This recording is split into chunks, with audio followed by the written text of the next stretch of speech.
You're watching BionicDance. Don't run on automatic, instead, please think.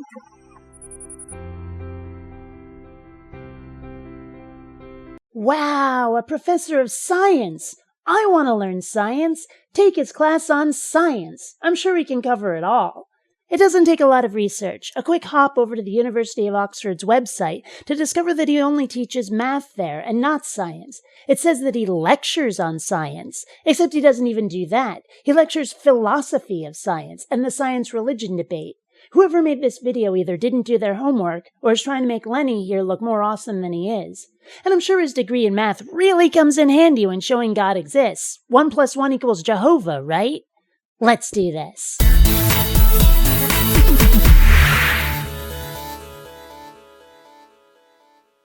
Greetings, fellow space travelers. BionicDance here.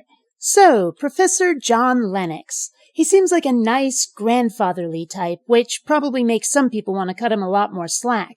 But the truth is, he's one of the least logical people you can find when it comes to reasons for believing a God exists. I find, actually, that among young people, the interest is enormous. I often expect to have 1,000, 2,000, 3,000 students listening to me talk about God, because they're very interested in hearing a scientist who actually thinks there are reasons for believing in God. I strongly suspect he's flattering himself here. Are they interested in seeing a scientist who believes in God? Well, maybe. My own interest in such a thing would be out of incredulity, if not a desire to heckle, and it wouldn't shock me to discover that, among a lot of the youth who go to see him, the "what are you fucking kidding me" factor is rather high. Or perhaps not. Perhaps he is quite literally preaching to the choir, since Oxford is apparently a Christian university. Either way, he isn't likely to change minds or even educate young people if these are his tactics. That's a confusion of thought, because actually, if you mean by faith, faith in God, if you mean simply faith, which is trusting, faith is essential to science. Faith, in the context of religion, is not trust. It's blind trust. It's belief without evidence, or in the face of contradictory evidence. That's faith. Science goes in exactly the opposite direction, demanding evidence, demanding that evidence be tested, and then retested by others in case of any potential bias on the part of the original scientist or team. Science goes out of its way to remove faith from the equation, and trying to redefine faith simply as trust, without any more nuance, is clearly a straw man argument, and the most credit I can give Lenny here is to say that he knows he's doing it, because if he doesn't, he's not too bright. Which is it? Dishonesty or stupidity? It's one or the other. Pick one.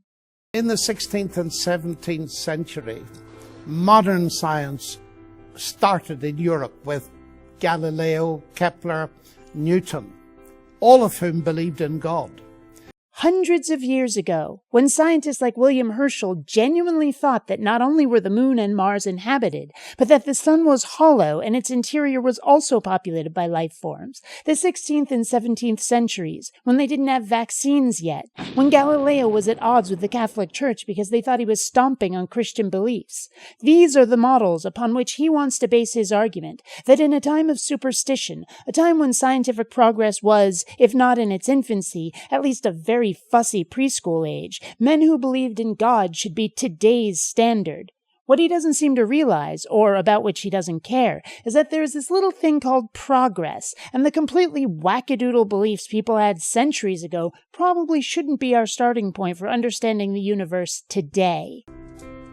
They had faith in God, in a rational intelligence, and that led them to believe, to have faith that they could do science.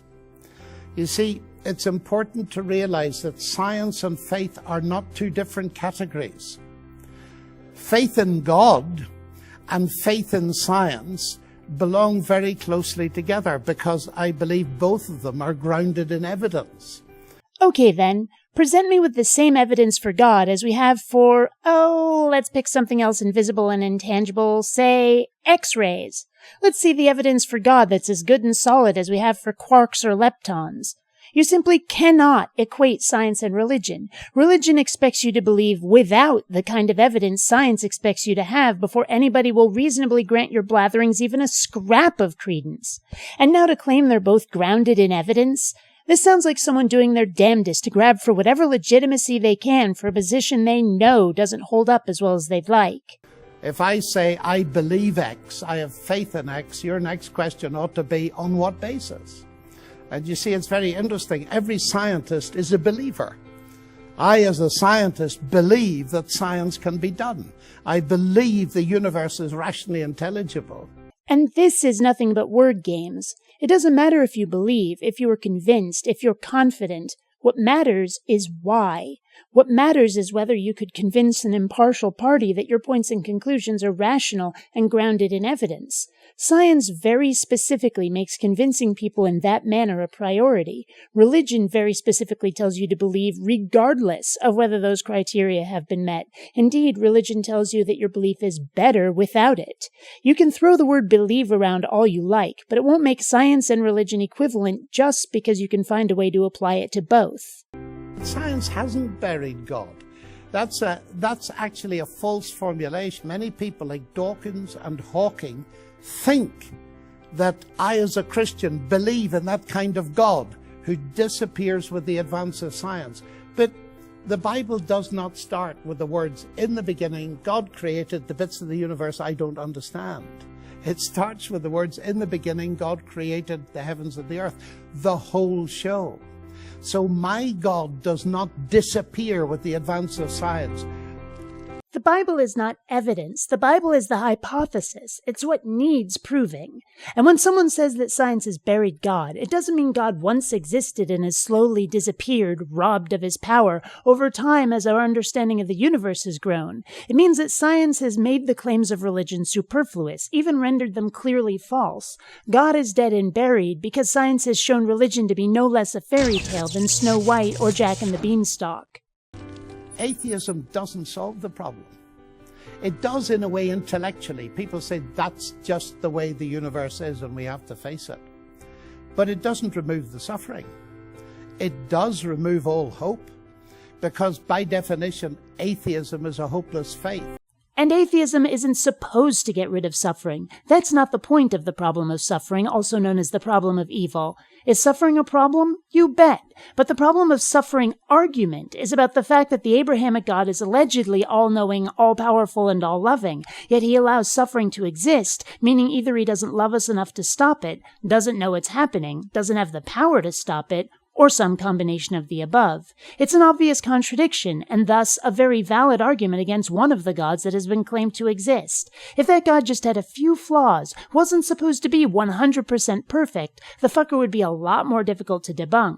But the fact that atheism hasn't got rid of suffering isn't an argument against its truth, because atheism makes no claims that it can or will remove it. Dealing with suffering is up to us, not some mythical sky man. And sure, atheism doesn't have hope built into it the way, say, Christianity does, but that doesn't mean that atheists have no hope. We don't need religion to have any.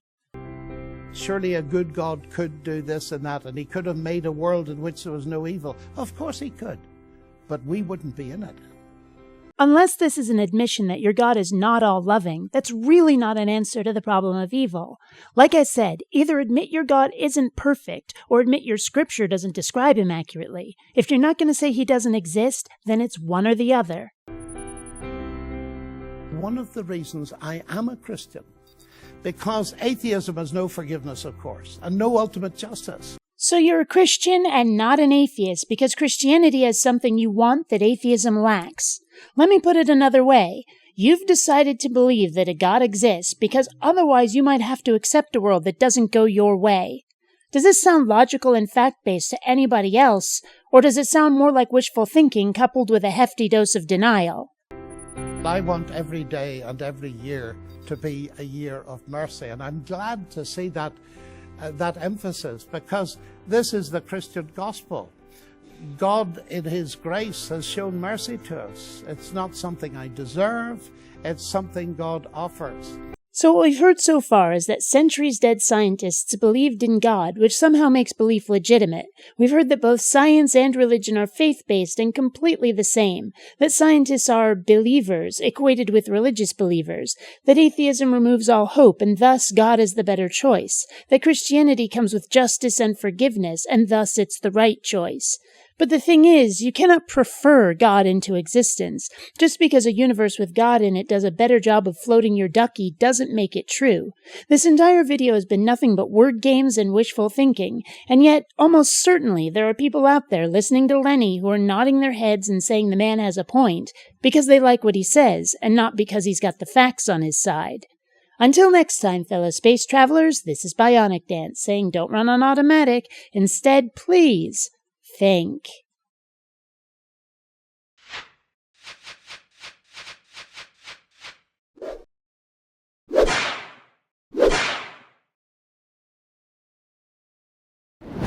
Hey, this is a nice computer you got over here. Be a shame you didn't subscribe to BionicDance. I'd hate for something bad to happen to it.